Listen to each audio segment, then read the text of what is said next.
You have questions? We have answers. Welcome to the Therapist Question Box with your host, Miss Lindsay Schiss.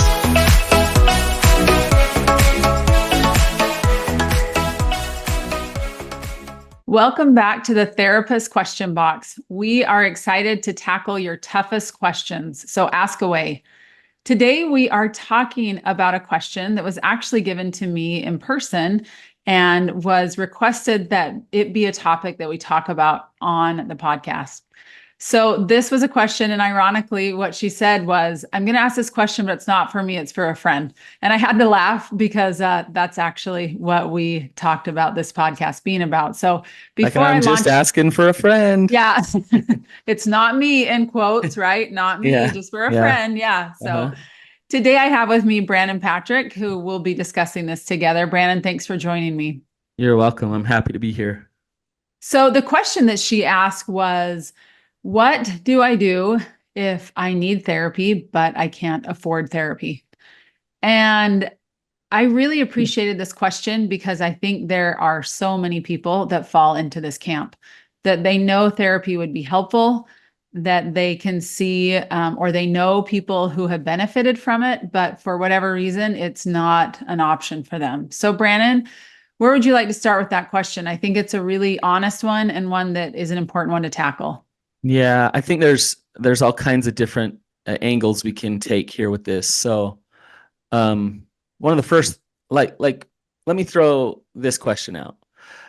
If I needed heart surgery, but I couldn't afford it, what would I do? You would figure out how to get heart surgery. Right. So for some reason, and in many ways, mental health and therapy is thought about as something that you can sacrifice, that it goes to the bottom of the priority list a lot of times, and other things get put in front of it, like, spending money on fixing that car that you need to fix, or whatever it is. So on one hand, I do hear this question. I want to get into all of the answers to this question. Yeah. But I guess as a therapist, part of me is a little bit like, you know what? Like, sometimes you got to prioritize it and find a way to make it work, and spend some money on yourself and make sacrifices in other areas of your life.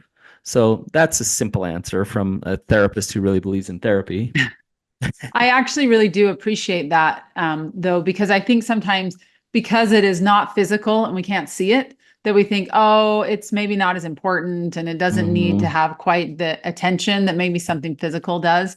But I'm with you. I think it is as important as anything physical, our emotional and mental health. When our emotional and mental health is gone, we're not okay. And so I am with you. So I like that idea. Figuring out, like, getting really scrappy. Okay, what can I cut out of my life so I can put this as a priority is maybe the first thing to start with, that it is a priority. And it's hard, Lindsay. I get it that, like, if I go get heart surgery, then something is done. Like, my heart has changed and it's better. With therapy, it's oftentimes a process, and you don't see the results immediately. And I think because of that reason, a lot of times it's like, well, I don't know if I can trust whether this money is worth it. Like, if I'm spending this money and it's actually giving me what I need, and which is a fair thing. Like, sometimes therapy is not great. And so, but what I would say to that is, maybe you go to therapy and you realize it's not great, and you switch it up and find a therapist that is great until you find what you're looking for and what you need. I like that. When I hear that, I think, you have to be your own best advocate. If you're going to a therapist where it's not working, or that you're recognizing you're not making the progress that you need, to be an advocate and look for a fit that is the right fit for you. Right. So when I'm hearing that, so let's say, okay, we are very clear that there are often ways we can cut things out of our lives and make this a financial priority, for sure. What if there are people, and I'm sure there are, where they really cannot afford traditional therapy? Where would you start if you were them and you were saying, it's just not a possibility right now? So the first thing that I would do is really double check what your benefits allow you to do for your mental health. Mm, Um, with Obamacare, as that came on the scene, they mandated that mental health get covered. And with that, a lot of insurance is now covering therapy that hadn't before that. So mm, we're kind of used to thinking like, well, our insurance covers the bare minimum of, what they mhm. will for us, but they do actually many plans do cover um, counseling. So it's something to double check, like really make sure, even if you have crappy insurance, you might still get that benefit. Um, if you're on Medicare, there are places that will take Medicare for counseling. For So sure. you can find that. Now, it is, Lindsay, I think sometimes the quality of therapy really correlates with how much you're willing to pay. It's just how it works. And a lot of times private pay therapists are a higher caliber of Mm, therapist. mhm. And so, but if you just need help, if you just need someone to talk to, you might have some benefits. And I would double check. I'm a social worker, and um, it was interesting when I went to get my MSW. I thought that I was going to, sit down to be the therapist in the chair. And what I learned was, and what some of the first things I did as a social worker practicum is it's about resourcing. It's about case Yes. management. Yep. And what that means is getting really clever with people about how to find those type of resources, how to find that money, how to find that provider that will help that person. And a lot of times where there's a will, there's a way. Yeah. I don't have a clear answer, but if you stay persistent, even to the point where maybe you find a therapist who does one or two pro bono sessions, and Mhm, you're able to do that. mhm. Um, a lot of times, church is a great resource to help people. So it's a third party payer that's not insurance that can help people. Um, Yes. but there, you can get clever. You can figure it out if you really want to. Hmm. I would agree with you. And I think what you said, I'm also a social worker. And so what you're realizing is that it's not just, okay, getting that person with, the one therapist, but it's looking at the community resources that are available and looking and saying, okay, how can I connect a person with the resources? And that's a really helpful thing to understand, that maybe if individual therapy is not an option, again, we're saying how important it is. We both are believers in it. That's why we're doing what Yeah. we're doing. However, there are other options, right? And as you think about that, what comes to mind is community mental health clinics, possibly maybe different therapists that might have sliding scales, right? Nonprofits that might be offering low cost counseling. You talked about church or clergy that Church offer, communities. Yeah. yeah. And one other thing I thought of is, groups are also an option, that they are a lower cost, but it's a way to get therapy, but more in a group setting. And it also Yes. gives you an option of having camaraderie with a group of like-minded people that are maybe facing some similar circumstances to you, that might be just a creative way to think about it. I think sometimes we think, oh, if it's not perfect, then I'm not even going to try. Meaning like, if I can't do it and do it the best way, then I'm not going to try. And I think good, or starting at good, is better than not doing anything, right? Yeah. And I think it's an important thing to say, okay, if really individual therapy is not an option, what's the next step? Okay, what's the next, right? So Yes. I keep thinking that, again, that resourcing option is so important, because sometimes we don't even know what's out there. But if we start to, we can start to feel like, okay, there's some options, even if it might not be exactly what we wanted it to be. Yep. Community mental health centers, even most hospitals have social workers on a lot of their units, Mm, and they have all kinds of resources that they refer to all the time. Um, but to your point, Lindsay, there are resources out there. I'm a huge, like, group therapy is great bang for your buck. I agree. It's awesome. Um, but also like we live in a time today where there is more free information than there ever has been. And it's awesome. Like there's such good stuff out there that's completely free. And a lot of times what it takes is, and this is why a lot of people pay therapists, is it takes your own self-determination to actually follow through and go forward with some of that stuff. But you can find answers, you can find tools, you can find all kinds of help on YouTube or podcasts or whatever. So that's a good place to start. Another thing to consider is when you look at the cost of therapy, you might be looking at it like, wow, it's $150, $200 a session or whatever. Um, if you can't afford it, then be really clear with the therapist and say, look, I can't afford once a week if that's what you're recommending. Um, I've oftentimes said, okay, like if that's the reality, I'd prefer to meet with you once a week, but I totally get it. Let's meet once a month. But here's the things I'm going to have you do Mm. about that month and when you come back, if you've done those things, then some good progress hopefully is made and we'll check in and see where you're at. So you don't have to have a once a week session in mind. You can taper it. You can get clever with your treatment plan and figure out how to make it as affordable as possible. I like that because the creativity then it makes you feel like, okay, there's something more here. I don't just it doesn't have to fit into this traditional once a week one-on-one thing, but and I love what you said, that being transparent. Like this is not actually something I can afford every week or every other week. So I can do once a month, and then I need some homework and I need some things to be doing on my own. So again, what I'm hearing is advocacy. Be your own best advocate. And I'm also hearing that clever, and I'm thinking get scrappy too. Get scrappy Yeah. and figure out what it looks like, right? I mean, Yep. it's like the squeaky wheel gets the oil, right? And I Yep. think there are times, like you said, there are therapists that will do a pro bono session. There are therapists that will do a sliding scale. Not everyone, certainly, but you know what? You never know unless you ask. So Yeah. that's Yep. really important.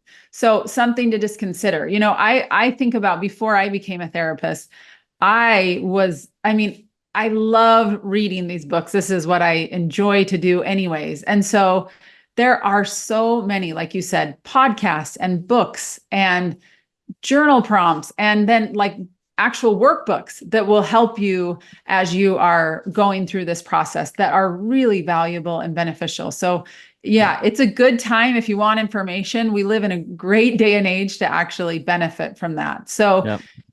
would you say, is there any specific, as we're talking about that, apps or online platforms that you would recommend? Yeah. My favorite one is Insight Timer. I love Insight Timer. Yeah, and it's just a mindfulness app full Mm-hmm. of all kinds of ways to meditate and practice mindfulness. Mm-hmm. So it's just good for your mental health. Um, I have another app that I check in with every day. And I'm forgetting the name of it, of course, Mm, although I use it every single day. It has me check in with my emotional state. So mm. it'll ping me every so often and say, what emotion are you feeling right now, or where are you at? Nice. Um, Let me double check, see if I can find it. Um, I also use an app for my sleep.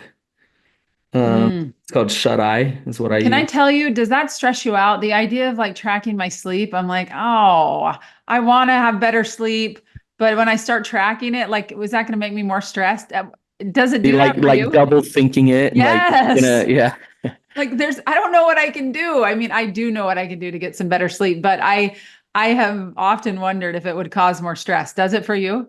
Not really. I think I would not do good at a sleep center. Like I'm No. laying there like hooked up to this stuff and like it's like this isn't how I really sleep ever. I So can't imagine why not.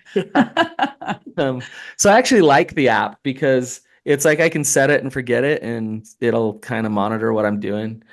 Um, but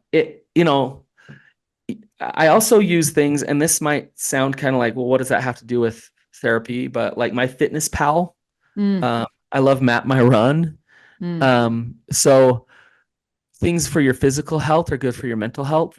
mm-hmm, So it's a holistic approach, and there's apps for everything. You can find multiple apps for it. Another thing, Lindsay, that I want to mention is I've worked a lot with addiction, mm-hmm. and addiction is pretty cool because there are so like you can set up a full, I call it recovery capital system for free when it comes to addiction. What I mean by that is you could go to a group every day. You could have 5 sponsors. You could be checking in every hour with somebody. You could be working a system, the 12 steps, where you're monitoring where you're at along the way, and it's all laid out for you, and it's all completely free. So addiction's awesome. Now, when you get into depression, anxiety, there aren't those type of groups. There's not those type of communities out there. And that's where it becomes harder of like, okay, now I really need to tap into some therapist because they got to help me with the resources around this issue. Mm. Um, but Now, can you tell me what that is? Is there, for any of our listeners that are dealing with addiction, is it a website that you were referring to or an no, app? I'm just talking about 12 step. So I'm Oh, 12 talking about step. Okay. SA, AA, Yes. and even if for partners of people struggling with addiction, S-Anon, Al-Anon. Mm-hmm, mm-hmm. And there are groups and communities I could almost guarantee you in the neighborhood where you live. Yeah. And you can find that. So I would agree. And honestly, the other thing, group work is not just a great bang for your buck. There is incredible healing that can happen in a group setting.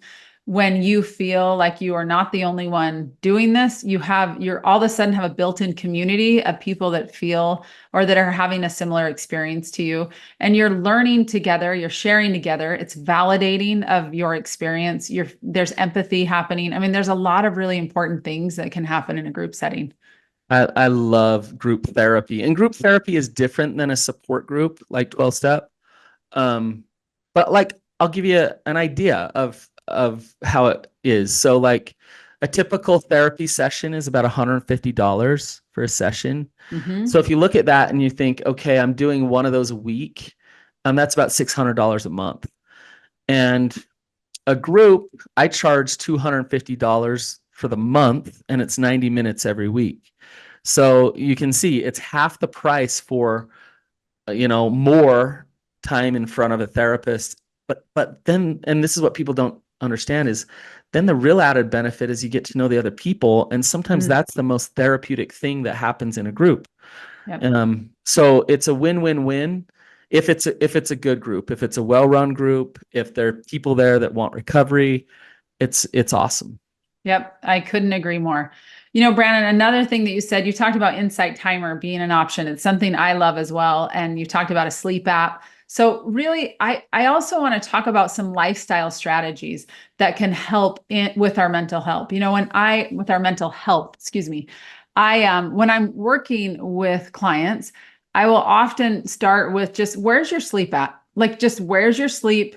Where's your eating? Where's your exercise? And often something's off in that category: nutrition, sleep, exercise. And so I'm wondering if you could talk a little bit about the importance of starting there and how important you feel like just even those three basic things are in our mental health. Yeah, I think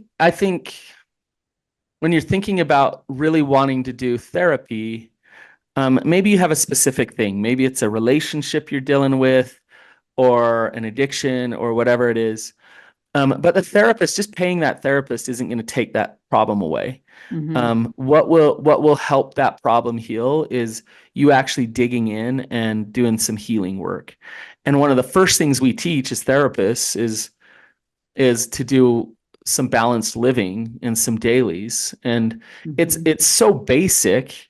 I almost feel guilty getting paid to tell people to do it, Lindsay. It's so basic. Right, You right. know what? Like, oh, you're sleeping 3 hours a night and you're not feeling good? Like, shocker. like What's amazing, it's a basic, but how many times do you find people that are struggling with the all the basics time. all the time? So before we deal with this complex issue about life and your job and relationship, like turn the TV off at night and get 2 or 3 more hours of sleep. Like, let's try that Mhm. first. Mhm. So yeah, just the basics Yep. really matter. A lot of times people struggling with depression, a lot of it has to do with their hormones and their insulin and so it's just, regulating your body so your body's working for you. Mhm. So what do you know? It's taking care of your brain too, Yep. you We're all know? connected. So Yep. yeah, That that's, is, go yeah. ahead. It's not the end all be all to therapy, like, but you can start with the basics without needing a therapist to get you going on the basics. Yep. It's amazing what a change in sleep, eating, and exercise can do for a person. Really, it's amazing. And like you said, it is basic. And yet sometimes those basics, it almost feels too basic. And so it's like, okay, I got to dig for something bigger. It's like, let's start with the basics every time. And then let's build from there. But if a person is sleeping 3 hours a night, like you mentioned, it's going to be hard. It's going to be hard to have good mental health. And, Yeah. the other piece that you mentioned is what is going on from a physical perspective, right? Am I barking up the right tree? Like, do I actually need to go to the doctor and to the physical doctor and get some testing done? Do I need to make sure that physically I'm doing okay? Or am I thinking it's a mental health thing? Well, really, I've got something else going on that I need to address from a physical perspective. Yep. Yep. It's amazing. And I'm not saying therapy is not important, but it's amazing how therapeutic going on a walk every day can be. Just Absolutely. go for a walk, and that might solve a lot of your issues just because you're getting out of nature and moving and not staying Yep. stagnant. So, Yep. Moving those stress hormones out, getting some vitamin D, fresh air. It's yeah, amazing how it can make a difference for sure. yeah. Good. Well, Brandon, I want to make sure, is there anything else that you feel like would be important for our listeners to hear as we're talking about this very real concern that people have about wanting therapy, but not being able to maybe afford it? Anything else that we missed? You know, I just really appreciate this question because this question is saying, I really want therapy and that I really want to do my work. I really want to step into some things and discover some things. Um, so I really appreciate the question. I really appreciate that the stigma around mental health has kind of gone away in many ways, not completely, but and that people want to engage in therapy. I'm glad that there's more opportunity and there's more resources, but I do think there's work that we can do, because I think everybody should have access to good help, and I wish that it was the case that everybody could, but it's not, and so you got to get clever. You got to do a lot Yep. of the things we're talked about today. Yep. I couldn't agree more. So, a couple of the nuggets that I just want to leave with our listeners that we talked about is just evaluate how important it is in your life. What can you cut out in your life where you can say, you know what, I'm putting this money, this energy, this time into my mental health? There are often ways to do that we think, oh, there's no way. And yet often there is. So I love that reminder. Just really consider how important is it to you? And then the second is get scrappy, get creative, be your own best advocate, and see what resources are out there. It might not be traditional talk therapy. It may be, but if it's not, there are other options, community options. There are apps, as you talked about, Insight Timer. I use the Calm app that I love. It's very similar to the Insight Timer. How we feel is the How one. we feel. Yeah, Okay, that's the that's the one that one. you were missing. Okay, Yeah, that's the one where you check it's in every pretty day. cool. Yeah. Nice. How we feel. I'll write that one down. Nice. Cool. And I also really think it's important to go back to those basics. What is my eating like? What's my sleeping like? And what's my exercise like? And am I taking care of those basic things? And then also look at it from a physical perspective. Do I need to look at my physical body and do some work there and maybe get some things checked out there as well? So really appreciate your time, Brannon, and appreciate this question. I think it's an important one, and I hope what we talked about today was beneficial and that will serve as a guide and resource for those that might have a similar situation. We appreciate you being here to listen, and until next time, take care of yourselves.